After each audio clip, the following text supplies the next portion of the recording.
Hey, what's up YouTube? It's Brett James back again with another video, and today, man, we're going to be talking about, are the Los Angeles Clippers pretenders or contenders in this year's NBA Western Conference? Now, the Clippers, as we all know, are absolutely loaded from top to bottom. Kawhi Leonard being the face of that franchise as of right now, Paul George being his wingman, and Ty Lue now the coach now that Doc Rivers is out of there. The LA Clippers are still a top 4 team in the Western Conference standings as we speak right now, and the LA Clippers are going to have to battle for LA with LeBron James soon to return back in the lineup from injury, Andre Drummond now being there. But enough about the Lakers. Let's stop wasting time, man. Let's hop right into this video, though. Now, to answer the question directly, are the Los Angeles Clippers pretenders or contenders? My answer, the Los Angeles Clippers are 100% contenders. There's only one concern with the LA Clippers, one concern only, and that is Paul George.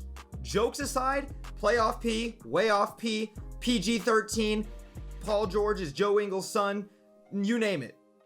Paul George in the playoffs is the only concern that the LA Clippers should have in this year's playoffs. Otherwise, they are 110% contenders and still have a chance to win the NBA Finals. The Clippers can 100% make it out the West. It lies on the shoulders of Paul George. Now, before I actually get into any Paul George slander or anything discrediting Paul George, let me talk about the great qualities of the Clippers and why I believe that they are actually contenders in this year's Western Conference. The first thing everyone names, and I'm going to name, is the fact that they have Kawhi Leonard, one of the best two-way players to have ever played the game, one of the best players in the game right now. We know what this guy can do on the perimeter in terms of defense, and we know what he does offensively. Even though he's not the best facilitator, he's maybe not the best leader in terms of galvanizing guys and getting them to play with continuity together. We know what kind of guy Kawhi Leonard is. A two-time Finals MVP, one of the most clutch performers in the playoffs. When you see what he did versus LeBron back in his days with the Heat, that's why he won that first Finals MVP. You see what he did versus Philadelphia, hitting the Game 7 game winner in Toronto. One of the most historic, iconic shots ever. Bringing that title to Toronto, and then going and joining the LA Clippers last year in the offseason as well, when the Clippers then traded for Paul George. Even though they were bounced out in the second round after they blew that 3-1 lead, Kawhi Leonard is a phenomenal talent, and everyone knows what this guy's capable of doing. The only time I've never seen Kawhi Leonard live up to his standard was in Game 7 in the bubble when they lost to Jamal Murray and Nikola Jokic.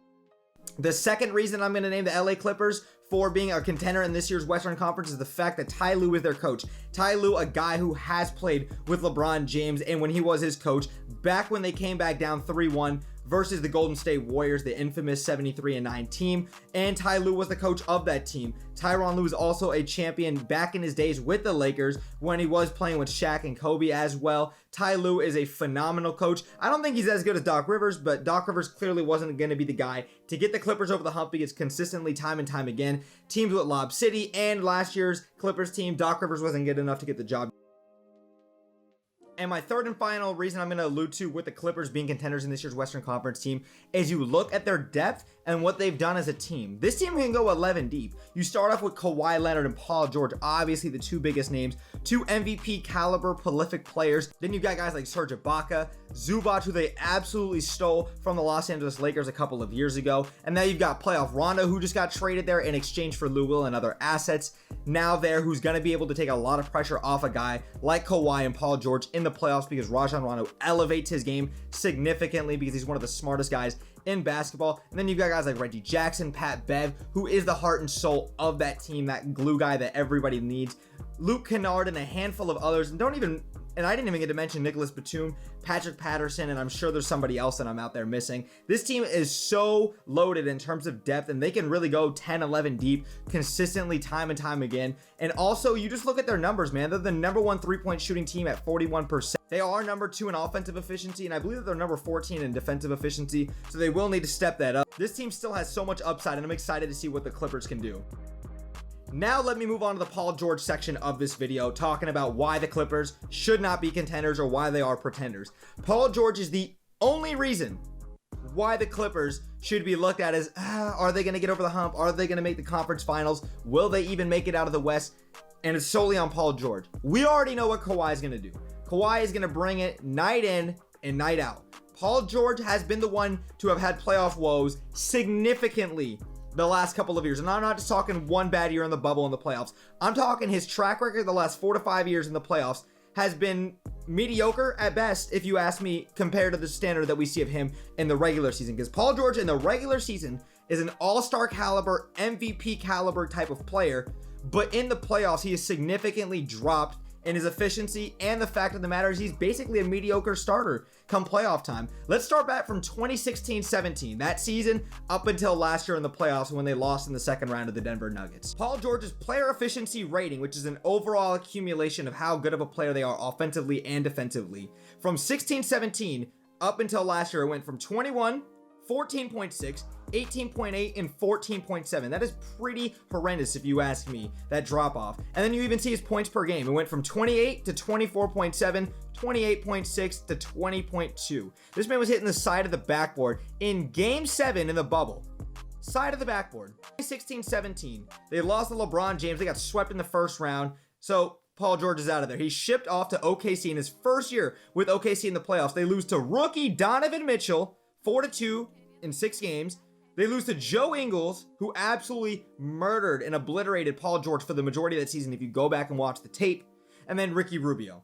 Sure, Russell Westbrook wasn't perfect. Russell Westbrook did a lot more of the load carrying in that series, but Paul George was absolutely horrendous, especially in Game 6 on Utah's home floor. Horrible night by him. Horrible playoff series for the majority of the part. When you watch the film, Paul George didn't step it up. His second year in OKC, Paul George gets hit with one of the most absolutely ridiculous shots, a bad shot by his words, by Damian Lillard, that 50-foot game winner. He didn't play phenomenal in that series. He didn't do it. And then, of course, last year they ended up losing in 7 games to the Denver Nuggets, as I alluded to earlier.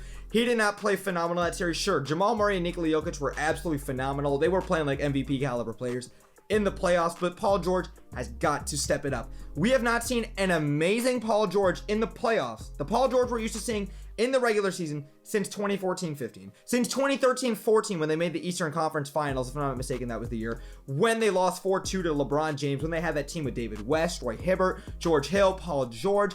That Paul George is the kind of Paul George that we need to see in the playoffs. If that Paul George can show up, or even a slightly less version of himself in the regular season can show up, they will be contenders. They will be legitimately making a case to make it out of the Western Conference, because it is absolutely loaded this year with the Utah Jazz with the best record in basketball. Of course, with the LA Lakers, who are still the Las Vegas favorites to make it out of the Western Conference.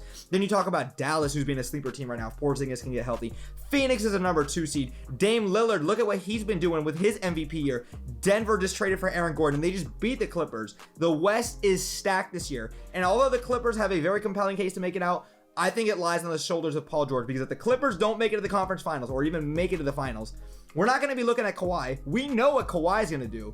Paul George, did you show up? So overall, in its totality, yes, the Los Angeles Clippers are 100% contenders in this year's NBA Western Conference Finals. I'm low-key pulling for them just because I love Kawhi Leonard, even though I am a Jazz fan. Of course, I'm going to be rooting for my Jazz.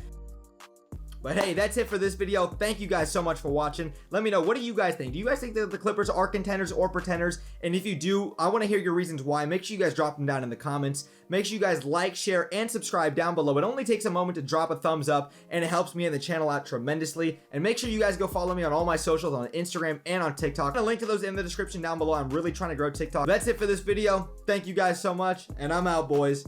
Peace.